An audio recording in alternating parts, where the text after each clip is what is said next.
घरेलू गैस की किल्लत है, ये आपके हमारे लिए सोचने का समय है कि जिस आत्मनिर्भर भारत के नाम पर आपको नोटबंदी के लाइन में लगाया गया, जिस आत्मनिर्भर भारत के नाम पर आप 50 रुपये का पेट्रोल 100 रुपये में खरीद रहे हैं। आज 5, 7, 10 दिन की जो लड़ाई हुई है, जो इस लड़ाई में भारत का कोई सीधा सरोकार नहीं है। उस लड़ाई का आलम यह है कि आपके घरों के चूल्हे बंद हो रहे हैं, वापस से लकड़ी और गोईठे पर खाना बनाने की बात हो रही है।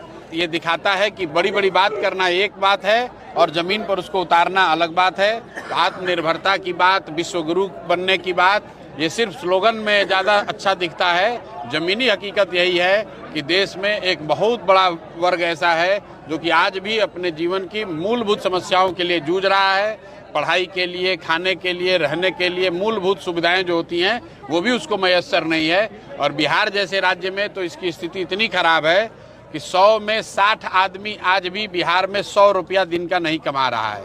और इस राज्य के मुख्यमंत्री, इस राज्य की सरकार समृद्धि यात्रा निकाले हैं। अब बताइए इससे बड़ी अतिशयोक्ति क्या होगी कि जिस राज्य का 1 करोड़ युवा, 1 करोड़ से ज़्यादा युवा 10-15 हज़ार रुपया कमाने के लिए अपना घर परिवार गांव छोड़कर बाहर गया है, फैक्ट्रियों में हड्डी गला रहा है, उस राज्य की सरकार समृद्धि यात्रा निकाल रही है। लोगों को पूछना चाहिए किसकी समृद्धि?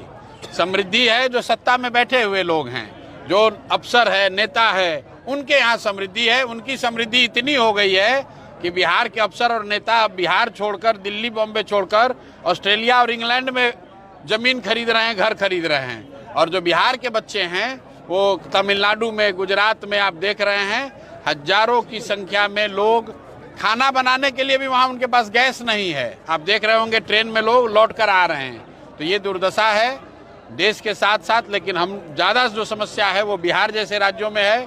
समस्या कहीं भी हो, सबसे पहले गरीब को आहत होना है। तो बिहार में सबसे ज़्यादा गरीब हैं, तो गैस की समस्या हुई है तो सबसे ज़्यादा परेशान कौन हो रहा है? बिहार के लोग हो रहे हैं। क्योंकि हम जैसे कोविड में आपने देखा, कोविड विश्वव्यापी समस्या थी, सबको तकलीफ हुआ, लेकिन सबसे ज़्यादा तकलीफ बिहार के लोगों को हुआ क्योंकि प्रवासी मजदूरों को 1-1 हज़ार, 1.5 हज़ार किलोमीटर पैदल चल के आना पड़ा। वही स्थिति आप देख रहे हैं, सूरत में गैस नहीं मिल रहा है। सूरत में रहने वाला गुजराती अपना काम चला रहा है, लेकिन जो बिहार का मजदूर वहाँ रह रहा है उसको खाना बनाने के लिए कोई साधन नहीं है, गैस नहीं मिल रहा है, तो बेचारा भूखे पेट ट्रेन में बैठ के वापस आ रहा है। तो ये बिहार के लोगों को सोचने की, चिंता करने की बात है। अगर आप अपने और अपने बच्चों की चिंता नहीं करेंगे, बिहार की चिंता नहीं करेंगे, तो अरवा और उसना चावल की बात करने वाले मोदी जी आपकी चिंता करने वाले नहीं हैं।